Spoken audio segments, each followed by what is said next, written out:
few years ago, in 2008, a native friend and I went up to the Northwest Territories on a hunting trip. A little background: I live in Alberta and I'm in the Canadian Army, 3rd Canadian Division, so I'm a good tracker.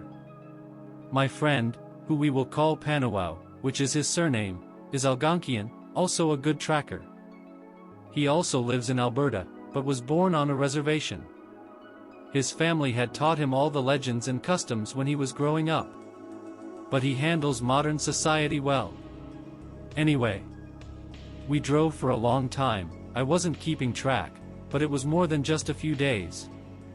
We were headed to a heavily forested region west of the Great Slave Lake. Pick related, I believe that's the general area that this happened. There were no government roads back there, so the drive was rough. The snow was also shit, but we were both used to it and loved cold weather anyway. When we had found a good spot to park, we got our things out of the bed of my truck, and began our trudging through the snow to find a place to set up camp. We wanted to camp in a place a few kilometers from where we parked, to give us a bit of a challenge. Even though it was very heavy snow, the place was beautiful. The nature was completely untouched. I tried snapping a few shots with my phone, but none of the pictures came out good. It was disappointing, but at least the drive was worth it. After walking for about 3 hours, we came into a clearing in the trees, and made the decision that it was where we would set up camp. I began setting up our 2-person tent, and Panawao was clearing the snow off of the ground to prepare a fire pit. I had set up the tent and our sleeping bags, and helped Panawao with the fire pit. Once that was done, I told him to follow me to find some firewood. He nodded, understanding that it was going to be dark soon and we would need a fire. We both had hatchets with us, and began chopping branches off some of the pines close to camp. The wood was wet, so it was going to be difficult to get it dry for the campfire. We had a good stack of thick branches and carried them back.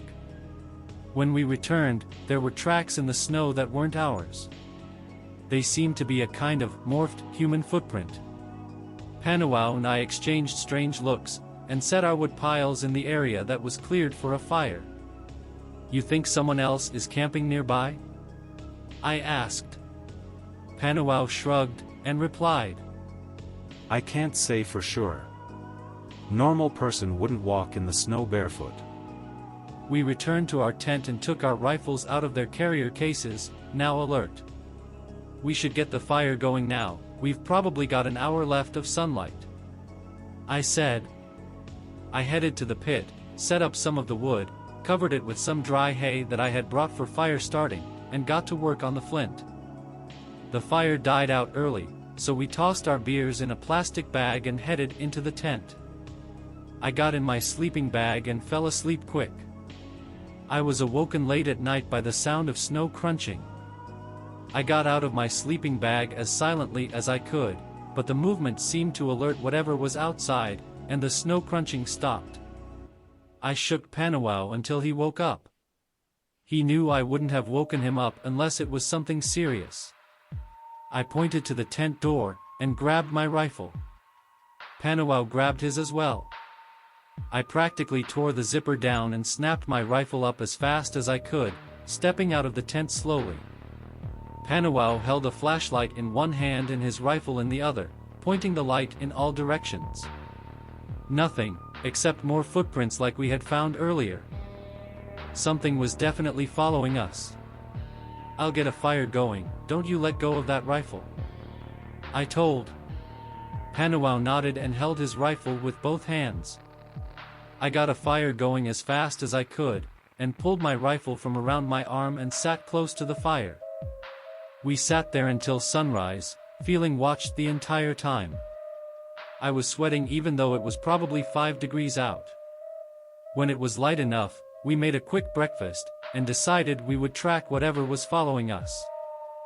For the next 4 hours, we were following a very faint trail.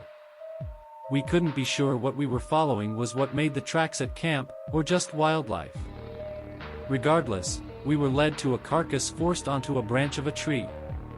Basically, it was as if someone had torn a caribou in half and forced the second half onto a branch. It smelled awful, and was partially frozen. It seemed like it had been there for at least a day or two.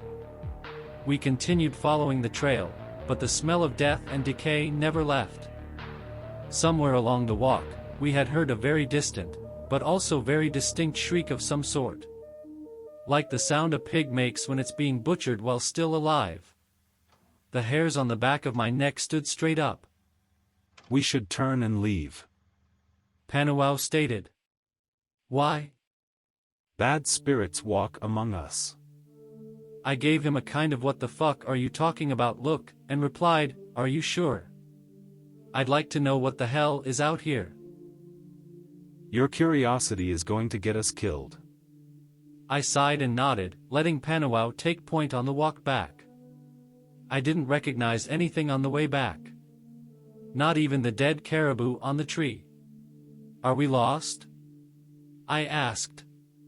Panawao stopped and turned to me, and said, I don't know. The trail vanished only minutes after we turned back. I was pissed. Why the fuck didn't you say anything? I didn't want to alarm you. I figured if we walked in the same direction we came, we would get to the camp. Even our own tracks are gone. We need to stop now and figure out where in the hell we are. I took my backpack off and opened it up, searching for my map and compass. While I was busy in my backpack, I saw Panawao scramble for his rifle from the corner of my eye. He brought it up and fired off 3 rounds. I looked at him and said, what happened? I also brought up my rifle, but noticing Panawao's face was white as the snow on the ground. Wendigo, he said.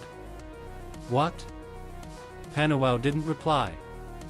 He simply began backing up, and beckoned to me.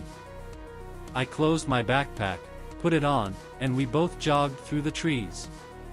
We had now been out there for close to 7 hours, and the sun was going to set soon. I took duct tape from my bag and secured a flashlight on the end of my rifle, handing the tape to Panawao for him to do the same. We were no longer jogging, but picking up the pace indeed. We wouldn't be able to track anything in the dark. We were feeling watched all the time and kept hearing branches snapping only meters away.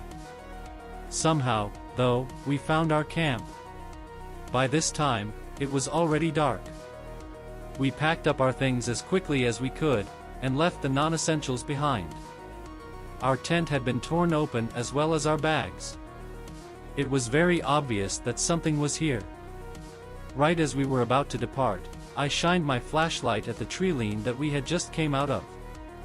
What I saw made my animalistic instincts kick into hyperdrive. It looked so skinny that its bones were almost pushing out of its skin. The eyes appeared so sunken, almost black, and the bony fingers were jagged like twigs. It was just standing there, watching us, a viscous black fluid dripping from its mouth. I gasped for air and fired around. Cocked the rifle, fired again. And again. My hands were shaking bad. Panawao now had also began firing. Once the smoke had settled, the thing was gone. We were now sprinting to find my truck. I wish we hadn't parked so far away. We had no idea what our surroundings were, only what direction we were going. Everything was dark except for the straying beams of our flashlights. I was so exhausted, and I was now running entirely off of adrenaline. We heard the screams again, but this time it didn't stop and were much closer to us. Us. I turned while running. Where the fuck was Panawao? I stopped running, knowing the danger, but I was not going to leave my friend behind. I shouted his name multiple times, only hearing the ghastly, inhuman screeches in return. I shined my flashlight at the trees, desperately looking for any sign of him. He was gone. Then I saw movement. A lot of movement. This was no longer just one thing hunting me, this was many things hunting me. I didn't want to leave Panawao behind, but my brain screamed at me to fucking run. Whatever they were now only 1 to 3 meters from me, and my body just kind of turned and began sprinting on its own. At least that's what it felt like. I now knew what it was like to be the gazelle being chased by the lion. I felt nothing but fear. I have no idea how long I was running, but at one point I broke out of the trees and into the road. I was ecstatic, and continued sprinting down the road until I spotted my truck. I tore my keys from the lanyard on my backpack, and as soon as I got to the door, I shoved the keys in, and threw myself onto the seat. I locked the door hoping it might do some good, and started the engine. The headlights went on, and there he was. Standing in front of the car was Panawao. I screamed, "Get in the car!" Instead of running to the passenger door, he twitched and seemed to float towards the driver's door. My instincts once again kicked in and I slammed the pedal. I was practically flying down the iciest roads you could imagine. I have no idea how I didn't wreck and die. I didn't slow down until I was back on the government road. I was almost crying the entire time. When I got to the nearest town, I told the police what happened. I left out the Wendigo part, fearing they would dismiss my story as a joke. I told them my friend's name, where we had camped. I left them my phone number, and started my drive back to Alberta. I couldn't wait to get back home. They still haven't found him.